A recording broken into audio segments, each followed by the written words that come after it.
بسم اللہ الرحمن الرحیم۔ معزز سامعین و ناظرین، تاریخ کی کچھ ایسی حقیقتیں ہیں جن کو سن کر انسان کی رونگٹے کھڑے ہو جاتے ہیں۔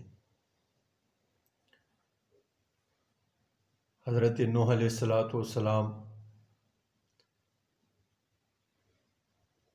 کہ قوم نے جب اس کی بات نہیں مانی اور شرک سے توبہ نہیں ہوئے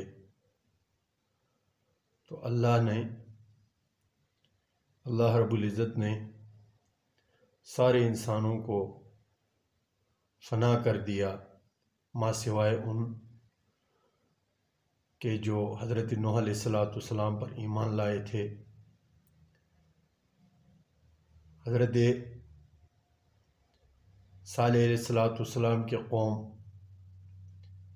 حضرت شعیب علیہ السلام کی قوم، حضرت لوط علیہ السلام کی قوم، ان پر ایسے عذابات آئے کہ اگر قرآن اور حدیث کے آثار میں دیکھا جائے تو ان کے عذاب کی کیفیات کو سن کر رونگٹے کھڑے ہو جاتے ہیں۔ بہت سارے اقوام تاریخ میں ایسے ہیں کہ ان پر جو عذاب آیا وہ عبرت انگیز، عبرتناک ہے۔ حضرت لوط علیہ السلام کی قوم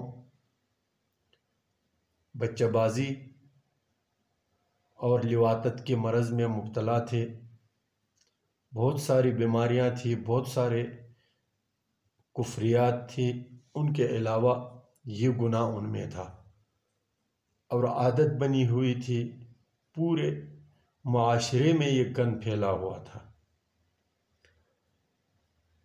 تو اللہ رب العزت نے ان کی بستیوں کو اٹھایا اور اوپر آسمانوں پر لے جا کر وہیں سے پٹخ دیا الٹا کر کے۔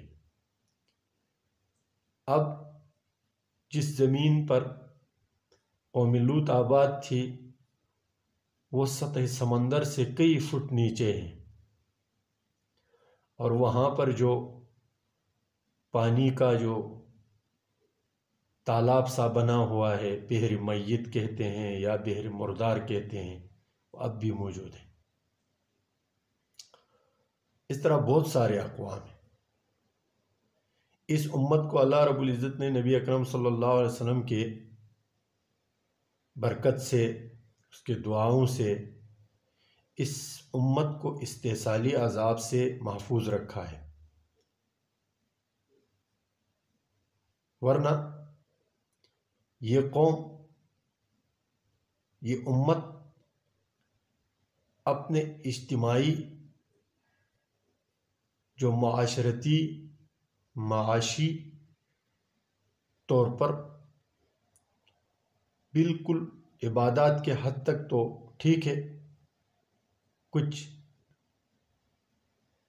گزارا ہے، لیکن معاشی اور معاشرتی طور پر یہ قوم من حیث القوم یا امت من حیث الامت مر چکی ہے یا مرنے کے قریب ہے، اور استحصالی عذاب نہ آنے کی وجہ نبی علیہ السلام کی دعائیں ہیں جو اللہ رب العزت نے قبول فرمائی ہے، اور قیامت تک استحصالی عذاب نہیں آئے گا۔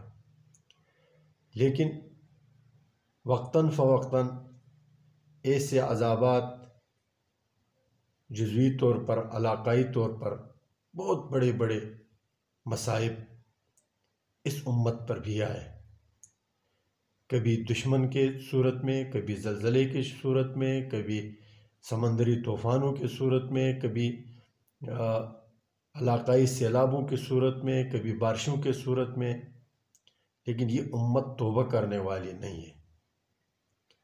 2005 کا زلزلہ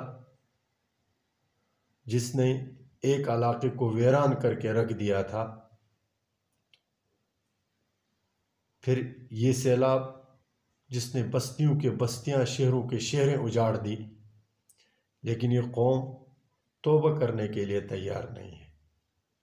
وہیں گالم گلوچ، وہیں ایک دوسرے پر الزام تراشی، بہتان ترازی اور اس طرح کے باتوں میں لگی ہوئی ہے۔ اللہ تعالی ہمیں اجتماعی طور پر توبہ کرنے کی توفیق عنایت فرمائے۔ السلام علیکم ورحمۃ اللہ وبرکاتہ۔